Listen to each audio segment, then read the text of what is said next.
Thank you very much for the introduction and welcome to this session which covers connectivity and transport. We published yesterday a transport strategy from the DOI that sets out our future and where we're going. And that's an umbrella strategy. And in its own right, it doesn't achieve very much, but actually what sits under it are a load of daughter strategies. So I'd like to focus on where we are and where we're going with this.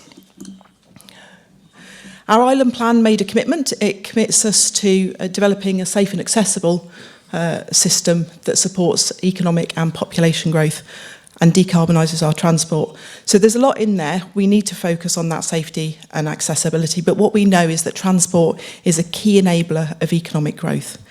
And our transport strategy, which was consulted on during 2024, is designed to support a whole host of other island strategies, actions and policies. There are several drivers for change. Rising costs within the infrastructure sector demand that we invest smarter, that we work more carefully to manage our existing infrastructure. And we need to ensure that that spending is really directed effectively. In terms of demographic changes, we've already seen some of that data presented this morning. We have an ageing population which will increasingly rely on public transport as an increasing number of people can't use personal transport. And so we need to recognise that. We've also got the tourism targets. We've heard how important tourism was. We've got targets around those. And so what we need is some sort of system that can flex as those population challenges hit us. It's absolutely important that our future strategies align with the Equality Act of 2017 and remove access barriers. And so we need to make sure our system is both inclusive and equal.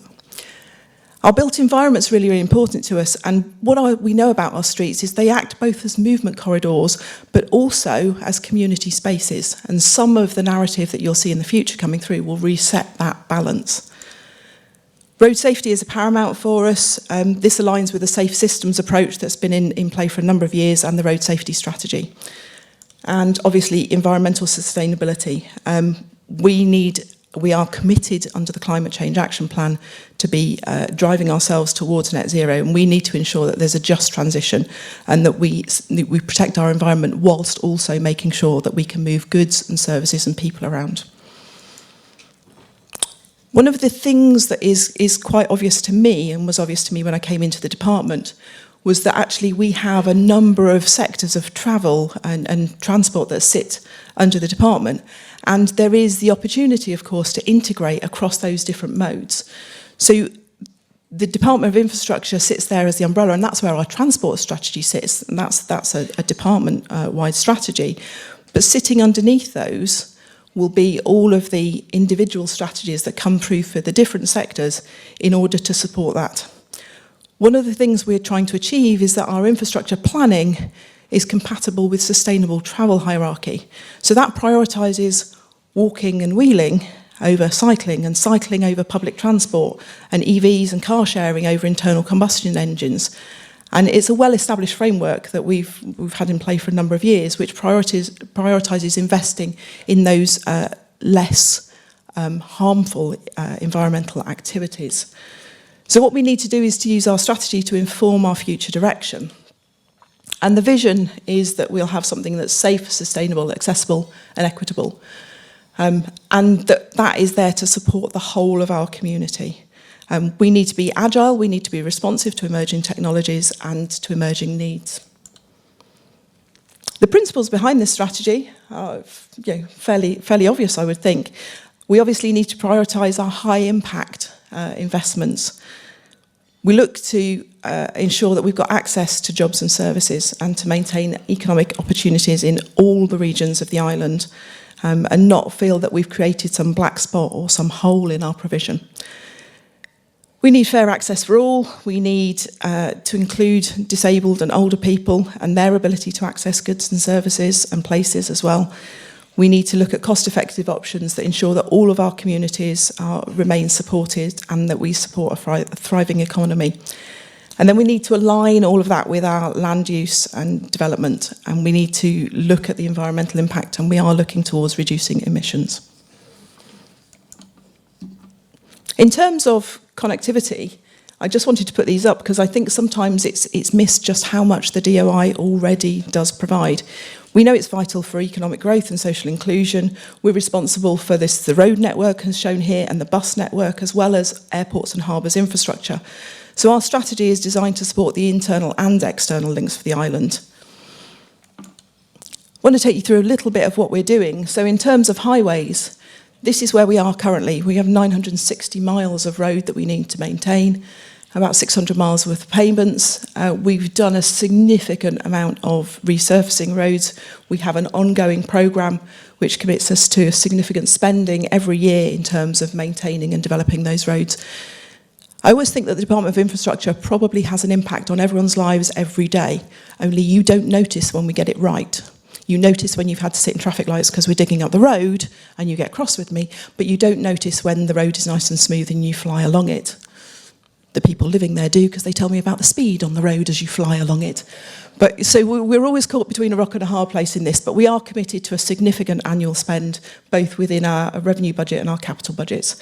And this summer, we've done nearly 50 miles of road that have been resurfaced. We've also got our public rights of way that come under our highways, and we're in receipt of a report at the moment about developing public rights of way. So where are we headed within the strategy? Committed to improving road safety. We need to enhance those assets. We are looking to encourage active travel, and we can't force people to make that modal shift, but we can make it easier.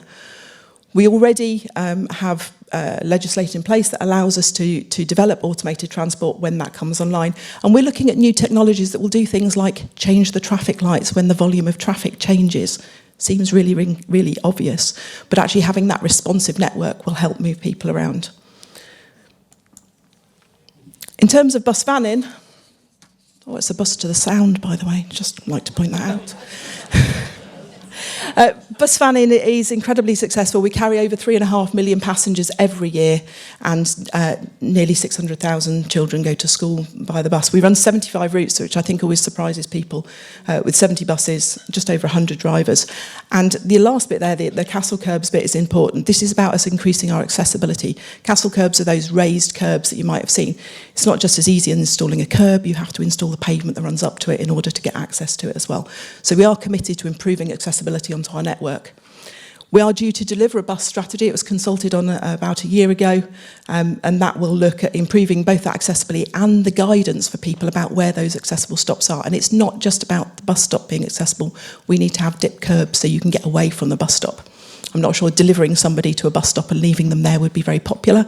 We need to make sure that you can move around that environment once you get there.